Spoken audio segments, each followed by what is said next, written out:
ॐ भूर्भुवः स्वः तत्सवितुर्वरेण्यं भर्गो देवस्य धीमहि धियो यो न प्रचोदयात्। तूने हमें उत्पन्न किया, पालन करी रहा है तू। तुझसे पाते प्राण हम, दुखियों के कष्टे हरता है तू। तेरा महान तेज है, छाया हुआ सभी स्थान। सृष्टि की वास्तु में तो हो रहा है विजयवान। तेरा धरते ध्यान हम मांगते तेरी दया। ईश्वर हमारी बुद्धि को श्रेष्ठ मार्ग परिचला। भगवान हमारी बुद्धि को श्रेष्ठ मार्ग परिचला। आर्यवेद दर्शन पर आज मैं जो चर्चा रखूंगा वो विषय रहेगा कि जो यज्ञ होम, इससे क्या क्या लाभ है, और इसको तो प्रत्येक मनुष्य को करना ही चाहिए। ये अनादि काल से हमारी ऋषियों ने इस व्यवस्था को हमें बताया, और वेदों की व्यवस्था है। वेदों भी यज्ञ का बहुत ही लाभ बताया है, तो मैं आज उसकी चर्चा रखूंगा। अगर विश्व का कल्याण करना है तो यज्ञ से बढ़िया कोई साधन और है ही नहीं, तो इसलिए आज चर्चा रहेगी। यह जीवन का हमारे श्रेष्ठ सुंदर कर्म है, और यज्ञ का करना कराना आर्यों का धर्म है। देखिए, जो आर्य हैं वो तो दैनिक ही यज्ञ करते हैं, और अनादि काल से आया, और जितने हमारे साधु सन्यासी ऋषि मुनि सभी यज्ञ करते हैं, और सबको करना भी चाहिए। तो यज्ञ शब्द देव पूजा और संगतिकरण दान अर्थ वालों को यज्ञ धातु से नट प्रत्यय होकर निष्पन्न हुआ है, जिसमें देव पूजा संगतिकरण दान आदि भावों की प्रेरणा निहित है। तो सतपथ ब्राह्मण में यज्ञो वही श्रेष्ठ कर्म, अर्थात यज्ञ संसार का श्रेष्ठतम कर्म है। और यज्ञ की महिमा वेद उपनिषद ब्राह्मण ग्रंथ मनुस्मृति गीता आदि सभी शास्त्रों में बताई गई है। तो इसलिए अथर्ववेद में कहा है,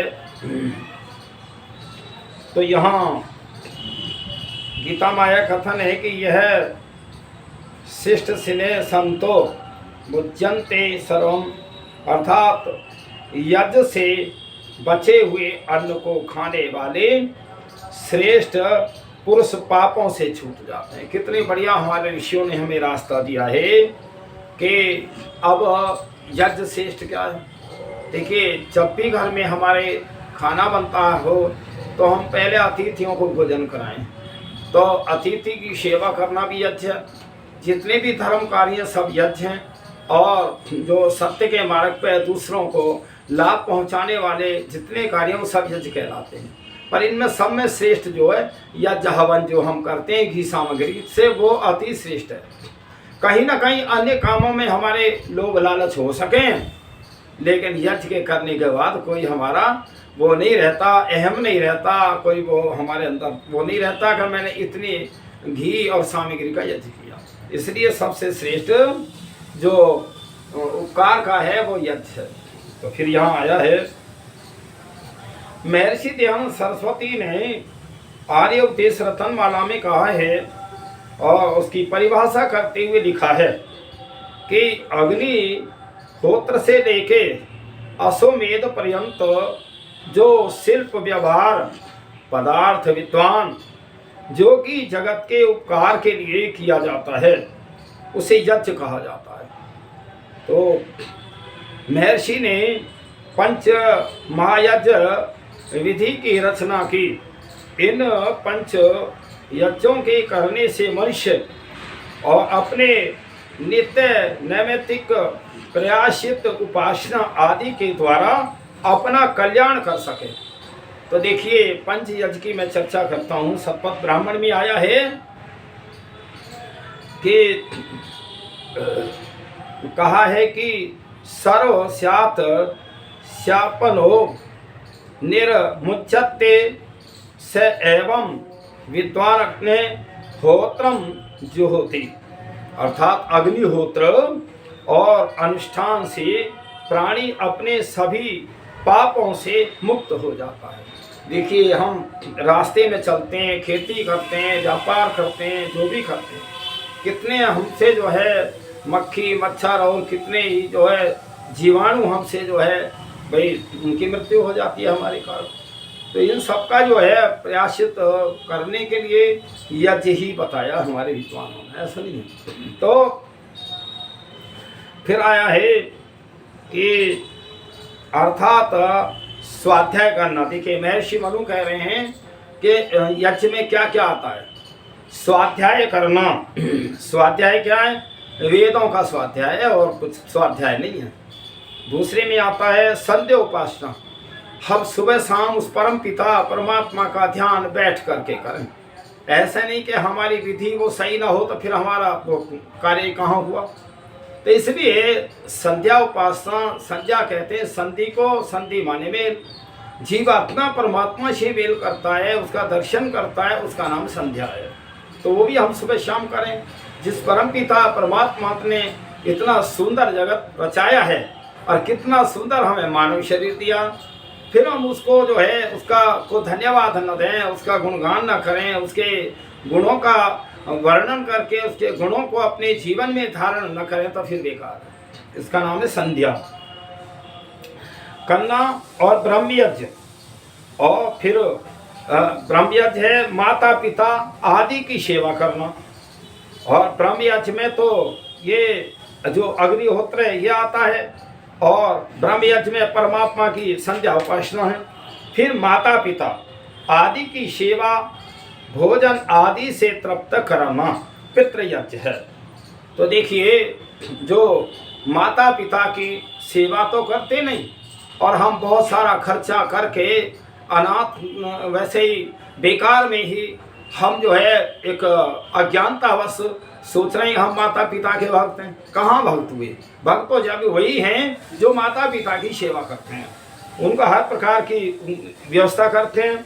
फिर आता है पितृयज्ञ, ये हो गया। फिर कीट पतंग पक्षियों असहाय आदि को भोजन देना बल से देव यज्ञ है। और बल से विद्वान अतिथि की सेवा आदर सत्कार कर और भोजन देना अतिथि यज्ञ, ये 5 प्रकार के यज्ञ हुए जो हमें नित्य प्रति प्रत्येक गृहस्थी को करने चाहिए। फिर आया ये जो गृहस्थी इन 5 यज्ञों को यथाशक्ति नहीं छोड़ता, वह घर में रहता हुआ चूल्हे आदि में हुए हिंसा के पापों को प्राप्त नहीं होता। भाई जब हम भोजन बनाते हैं, अग्नि जलाते हैं, कितने जीव जंतु जल भी जाते हैं, तो उनकी जगह अगर हम यज्ञ आदि करते हैं, उपकार करते हैं, सेवा करते हैं, तो वो जो हमारे पाप हुए हैं वो उसकी जगह हमने धर्म कार्य किए। फिर आता है अर्थात जो इन 5 यज्ञों को नहीं करता वह सांस लेता हुआ भी वस्तुतः जीवित नहीं है और वह वरन मरे हुए व्यक्ति के समान है। हमारे ऋषि मुनि तो ये कहते हैं, महर्षि मनु का ये वो है, महर्षि मनु कहते हैं जो यज्ञ आदि नहीं करते, हवन नहीं करते, वो मरे के समान कहा है। देखिए एक बात सुनो, यज्ञ तो प्रत्येक प्राणी को करना चाहिए कि हम शुद्ध जल पीते हैं, गंदा करके निकालते हैं, शुद्ध भोजन करते हैं, गंदा करके निकालते हैं, और हम पसीने से, मलमूत्र से और सांस के द्वारा हम प्रकृति को गंदा कर रहे हैं। तो बताओ फिर इसको शुद्ध करने का क्या उपाय है?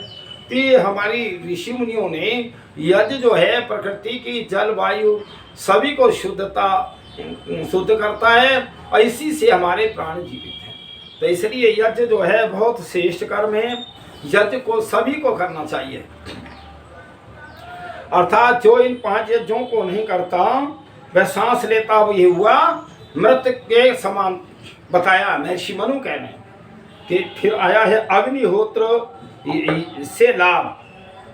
अग्नि जो हम हवन करते हैं इसको अग्निहोत्र कहते हैं।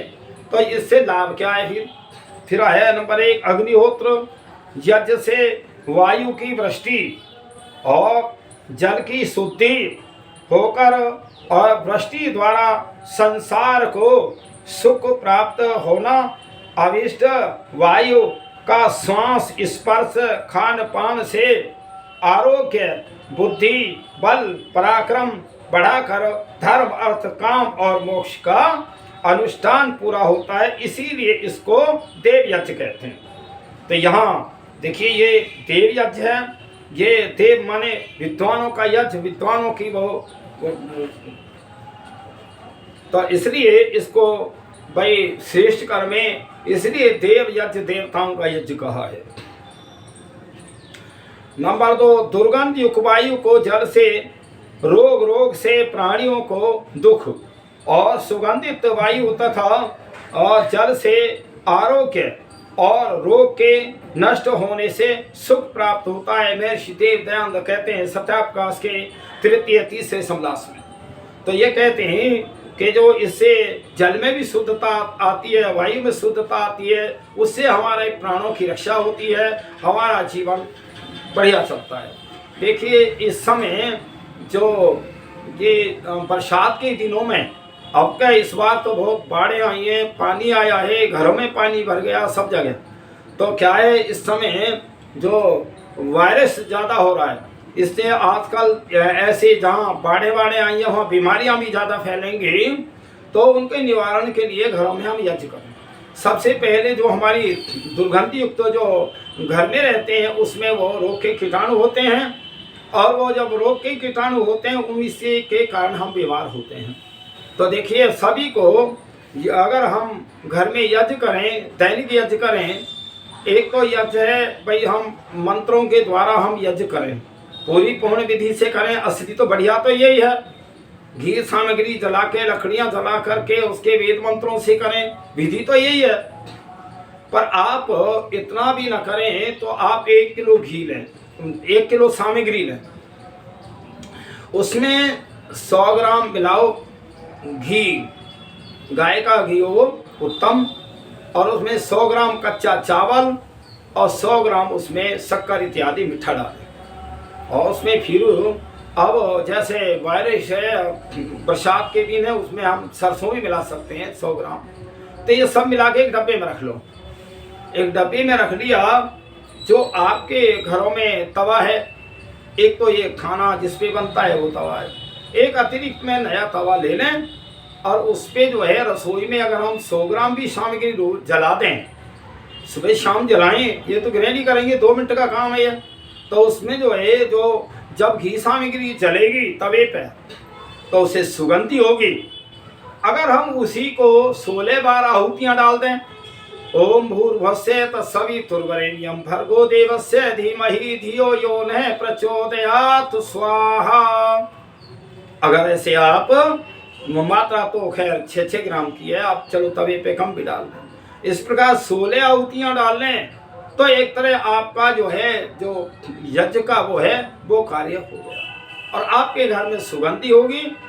तवे में भी अगर हत्ती वाला तवा हो जो लकड़ी वाला बैठा होता है उसमें, उससे अगर आपके 2 कमरे 3 कमरे हैं और जब वो सुगंधित पदार्थ जल रहा हो सामग्री का, तो सभी कमरों में थोड़ा थोड़ा घुमा दें तो रोग के कीटाणु नष्ट हो जाएंगे।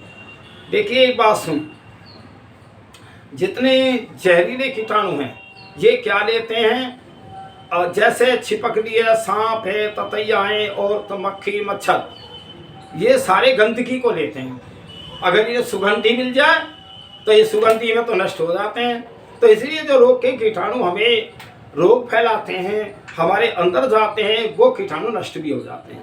तो इसलिए हमें सुगंध वायु मिलेगी और सुगंध वो होगा तो हमारा मन भी प्रसन्न रहेगा और हमें घर में भी सुगंधी आएगी, घर में भी जो है रोग के कीटाणु नहीं होंगे। अब क्या है, अब हम धूप बत्ती अगरबत्ती जलाते हैं, उसमें वो उतनी भेदक शक्ति नहीं है जो घी और सामग्री में है, तो उसे जलाया करें। कई बार तो वो दूषित पदार्थों से बनाते हैं, तो उसमें सुगंधी का तो मतलब नहीं होता। तो केवल ये आप कहीं खड़े खड़े लोग जो है जोत बत्ती कर रहे हैं कि जी हम भगवान का भजन, ये भगवान का भजन है ही, हो ही नहीं सकता। जो परमपिता परमात्मा निराकार है और मेरी आत्मा भी निराकार है, तो वहाँ उसकी फोटो तो बन ही नहीं सकती। ये आप अपने मन से कुछ भी सोच रहे हैं, मन को शांति किसी प्रकार ले लें, वो अलग बात है। लेकिन संध्या तो संध्या ही है, बैठ के हम शांत वातावरण में बैठे, परमात्मा का चिंतन करें, उसके कार्यों का चिंतन करें, प्रकृति का चिंतन करें। परमात्मा तूने बहुत सुंदर संसार बनाया है, इस प्रकार जो परमात्मा के गुण कर्म स्वभाव है अपने अंदर धारण करें, उसका नाम है संध्या। संध्या कहते हैं संधि को, संधि माने मेल। इस प्रकार से अगर हम अपने जीवन को भाई एक तरह अपने नियम में ढालेंगे तो निश्चित तुम मुक्ति की तरफ जा रहे हो। मुक्ति ऐसे किसी के कहने से नहीं मिल सकती ना, मुक्ति मिलेगी तुम्हारे अच्छे कर्मों से मिलेगी, धर्म के कार्यों से मिलेगी। फिर महर्षि दयानंद कहते हैं कि जब तक इस होम को करने का प्रचार रहा तब तक आर्यव्रत देश रोगों से रहित और सुखों से और पूरित था। अब भी प्रचार हो तो वैसा ही हो जाए, और सुसृष्टि और वायु वृष्टि होम हवन से ही होती है, इसीलिए होम करना बहुत जरूरी है। तो देखिए भाई, ये आर्यव्रत की जो परंपराएं महाभारत काल से 1000 वर्ष पहले तक रही, तो ये बिल्कुल रोगों से मुक्त रहता था, कोई रोग नहीं होते थे। भाई आपने रामायण को पढ़ा होगा, श्री राम के उसमें राज्य में घर घर में हवन हुआ करते थे, तो कोई बीमार नहीं होता था, वैद्य और डॉक्टर भी नहीं थे, साधारण दवाई से कोई अपना काढ़ा वाड़ा बना लिया, पी लिया। कहीं रोग का वो ऐसा हो नहीं आता का वैद्य और डॉक्टर थे, कोई बीमार नहीं होता था, लंबी आयु जीते थे। किसी स्त्री का पति का वियोग हो जाए, स्त्री का रुदन भी नहीं होता था। इसलिए ये अगर हम ऐसा अपने, चलो हम सारे संसार में के लोग जितना करें उतना अच्छा है, लेकिन प्रत्येक व्यक्ति स्वतंत्र तो है, वो अपने घर में तो कर सकता है, अपने जीवन को सही रखने के लिए तो कर सकता है। जब हम और अन्य अन्य कामों पे बहुत खर्च करते हैं तो हमें सुबह शाम यज्ञ भी करना चाहिए। अब आता है जैसे पुष्प है, इत्र है, ये खुशबूदार हैं, आदि की सुगंध का वह सामर्थ्य नहीं है कि जो ग्रस्त वायु को निकाल कर शुद्ध वायु का प्रवेश करा सके, क्योंकि इसमें भेदक शक्ति नहीं है। तो कई बार तो हम सुगंधित पदार्थ और इत्र आदि जो है वो लगा लेते हैं, लेकिन उनमें वो शक्ति नहीं है जो यज्ञ में है। फिर आया है सुगंधित युक्त 4 प्रकार के और द्रव्यों को अच्छी प्रकार और संस्कार करके अग्नि में होम करने से जगत का उपकार होता है। भाई इसमें मिष्टान भी है, सुगंधित पदार्थ भी हैं और वन युक्त पदार्थ भी हैं, बहुत सारे पदार्थ सामग्री के अंदर होते हैं, जिससे जो है हमारा बल भी बढ़ता है, बुद्धि बढ़ती है, निरोग भी होते हैं। फिर आया जो यज्ञ को छोड़ता है ईश्वर उसे भी दुख भोगने के लिए छोड़ता है। कितनी सुंदर हमारे वो ऋग्वेद आदि भाषा में महर्षि दयानंद कहते हैं, ये ऋग्वेद का वचन है कि जब हम अच्छे कर्म नहीं करते तो परमात्मा भी हमें दुख रूप में कर्मों में ही छोड़ता है। वो दुख पाते हैं, भोगने के लिए छोड़ देता है। जो ईश्वर की आज्ञा को पालता है वह सुखों से युक्त होता है, जो ईश्वर की आज्ञा को छोड़ता है वह राक्षस हो जाता है। भाई देखिए, परम पिता परमात्मा ने को ये संसार का हमसे कुछ ले रहा है, प्रत्येक प्राणी को कितना लाभ दे रहा है। तो ऐसी हमारी भावना होनी चाहिए कि हम भी प्रत्येक प्राणी को सुख दें, किसी को दुख ना दें, किसी की हत्या ना करें, किसी का धन ना छीने, किसी की लूटमार ना करें। तो इसलिए जब ऐसी प्रवृत्ति होगी तो वास्तव में तुम स्वर्ग की तरफ जा रहे, सुख भोगोगे। अब मैं बताता हूं कि हम कैसे जाने कि यज्ञ में क्या शक्ति है। अब इस पे आइए। जर्मन के एक वैज्ञानिक जो केमिस्ट्री, बॉटनी, मेडिसिन और रेडियोलॉजी के ज्ञाता हैं तथा जर्मन विश्वविद्यालय में पढ़ाते भी हैं, लिखते हैं वो, स्वयं अग्निहोत्र का परीक्षण करने के बाद मैंने पाया कि सचमुच अग्निहोत्र के आचरण द्वारा मानो आपके हाथ में प्रदूषण के विरुद्ध एक अद्भुत अस्त्र आ जाता है। एक तरह वो तो उस उक्त वैज्ञानिक और जर्मनी की एक कैंसर इंस्टीट्यूट के संचालक भी हैं, वो कैंसर के वो एक तरह भाई डॉक्टर भी हैं। तो वो कहते हैं, और पूना के फर्गुसन कॉलेज के जीवाणु शास्त्रियों ने एक प्रयोग किया। तो उन्होंने 36 बाई 22 बाई 14 वर्ग फीट का एक हॉल था। तो उसमें पहले उसमें नापा गए कितने प्रतिशत इसमें रोग के कीटाणु हैं, और फिर उसमें यज्ञ किया। तो ये जब इस हाल में यज्ञ किया, एक समय का अग्निहोत्र किया, तो परिणाम स्वरूप 8000 घन फुट का एरिया बनता है। वायु में कृत्रिम रूप से निर्मित प्रदूषण का 77% हिस्सा खत्म हो गया। इतना ही नहीं, इसी प्रयोग से उन्होंने पाया कि एक समय के ही अग्निहोत्र से 96% हानिकारक जीवाणु नष्ट होते हैं, और यह सब यज्ञ की लाभकारी गैसों से ही संभव है। तो देखिए, जो बड़े बड़े हमारे वैज्ञानिक हैं तो वो सब ये बताते हैं। फिर पर्यावरण परंपरा समाधान केवल यज्ञ है। तो इससे नदी, नहरें, तालाब, झीलें, कुएं और सिंचाई के महत्वपूर्ण साधन हैं। क्लोराइटस, पेस्टिसाइड्स वे अन्य अनेक प्रकार के जहरीले रसायनों से भयंकर दूषित हो गए हैं। तो परिणाम स्वरूप इनका पानी उत्तम फसल उत्पन्न करने के लिए असमर्थ है। कभी कभी बरसात भी ऐसी हो जाती है जो फसल हमारी नष्ट हो जाए। तो यही तो कारण है कि हमने वातावरण को बहुत ज़्यादा दूषित कर दिया है। तो अब इतनी सारी गाड़ियाँ धुआं देती हैं और कौन यज्ञ करता है। तो इसलिए प्रदूषण तो बहुत बढ़ रहा है, लेकिन हम उसको यज्ञ द्वारा समाप्त नहीं करते।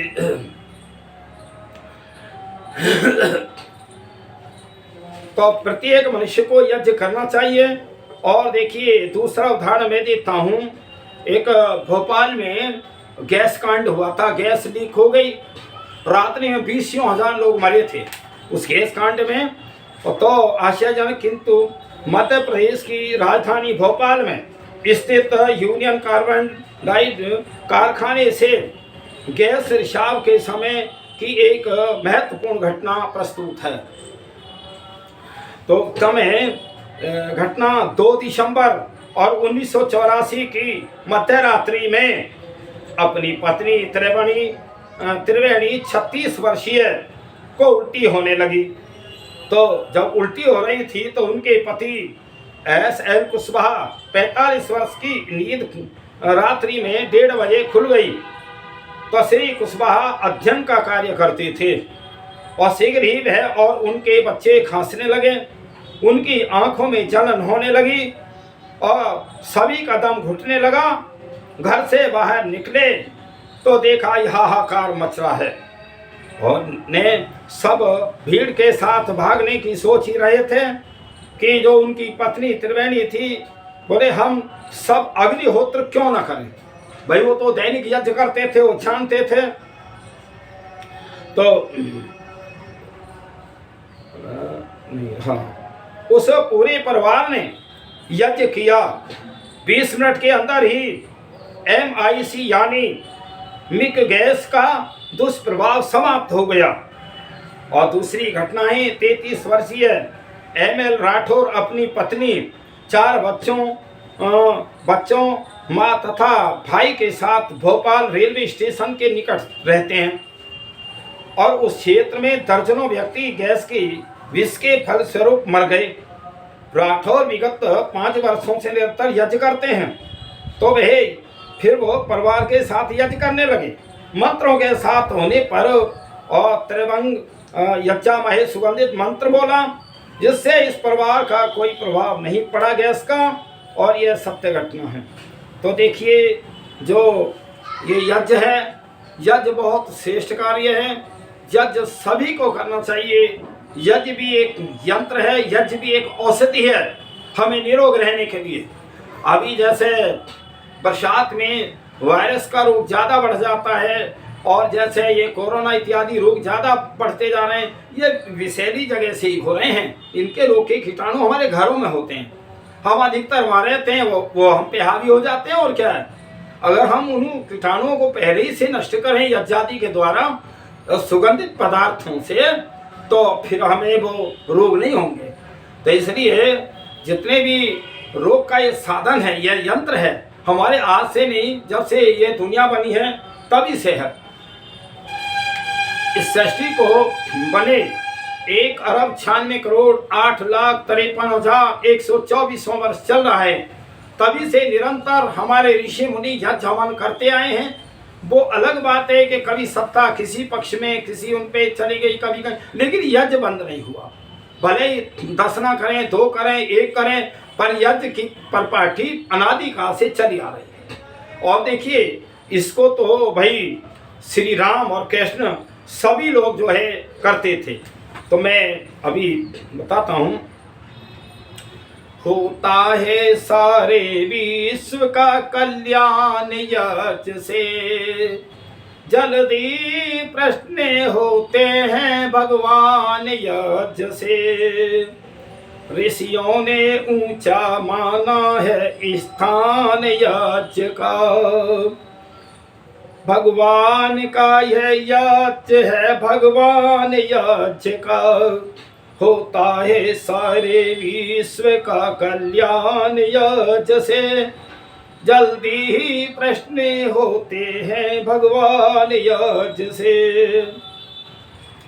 पाता है देवलोक को इंसान यज्ञ से, जो कुछ भी डालो यज्ञ में खाते हैं अग्निदेव। पैदा बादल बना के पानी बरसाते हैं अग्निदेव, पैदा अनाज करते हैं भगवान यज्ञ से।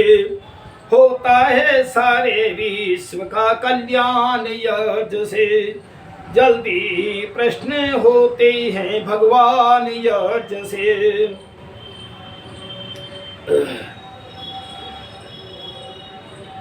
होता है कन्यादान भी हाँ इसके सामने, शक्ति व तेज है भरा इसके शुभ नाम में। पूजा है इसको कृष्ण ने भगवान राम ने, मिलती है शक्ति कीर्ति संतान यज्ञ से। देखिए एक बात, जब ये समय महाभारत काल का युद्ध ना हो, उसके लिए शांति प्रस्ताव के लिए और श्री कृष्ण जी द्वारका से चल के आते हैं। और भाई वो जब आते हुए रथ में आ रहे हैं तो उन्हें सूर्य अस्त हो गया। तो सारथी से कहते हैं, सारथी तू यही रथ रोक दे, हम संध्या और हवन करके यहीं चलेंगे। और तालाब का किनारा था, वह संध्या और हवन करके तब जो है श्री कृष्ण जी फिर चले। तो मैं ये कहता हूँ, जो हमारे महापुरुष हैं, राम भी नित्य यज्ञ करते, श्री कृष्ण भी यज्ञ करते थे। ये वो जानते थे कि भाई यज्ञ का कितना बड़ा लाभ है। देखिए वास्तुओं, एक यज्ञ में विशेष खर्च नहीं होता। आपने 100 ग्राम घी से यज्ञ भी किया तो उसमें लाखों करोड़ों प्राणियों को लाभ जाता है। अभी क्या है भाई, भोजन से हम एक आध महीना भी रह सकते हैं, जल के बिना 10-5 दिन भी रह सकते हैं। लेकिन अगर हमें जहरीली वायु, मैंने अभी 2-3 प्रमाण दिए हैं, जहरीली वायु से हम जिंदा नहीं रह सकते। तो ये वायु की शुद्धि करता है यज्ञ जो है, क्योंकि वायु जो दूषित वायु है उसमें सुगंधी मिलती है यज्ञ की, तो वायु शुद्ध हो जाती है। उस वायु शुद्ध होने से जितने एरिया में वो उसकी खुशबू जाती है, वायु जाती है, सारे प्राणियों को लाभ होता है। एक ही यज्ञ से लाखों प्राणियों को लाभ पहुंचता है। तो अभी मैं कह रहा था, पूजा है इसको कृष्ण ने भगवान राम ने, मिलती है शक्ति की हीरती समतान यज्ञ से, होता है सारे विश्व का कल्याण यज्ञ से, जल्दी प्रश्न होते हैं भगवान यज्ञ से।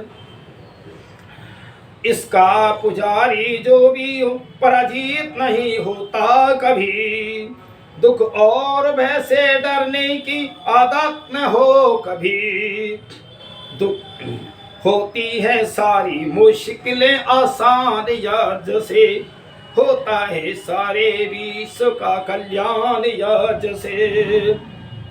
चाहे अमीर हो कोई, चाहे गरीब हो, जो यज्ञ नित करता है वह खुश नसीब है, उपकारी मनुष्य बनता है महान यज्ञ से, होता है सारे विश्व का कल्याण यज्ञ से, जल्दी ही प्रश्न होते हैं भगवान यज्ञ से।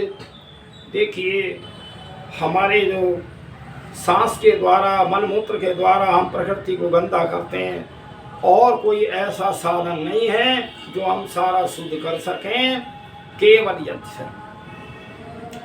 अभी कई बार क्या है, कई लोग वो करते हैं कि भाई ये बात हमारी समझ में नहीं आई, अपना ऑब्जेक्शन डालते हैं। मैं एक ही बात कहता हूँ, देखिए, किसी का फ़ोन पे या मैं ज़्यादा फ़ोन से उत्तर देना नहीं जानता, मैं इंग्लिश भी नहीं जानता, तो मैं एक बात बता रहा हूँ, जो भी मैं वीडियो बनाता हूँ उसमें स्वयं ही मेरी वीडियो में सारे उत्तर होंगे, एक एक नहीं, कई प्रमाण दे करके मैं समझाता हूँ।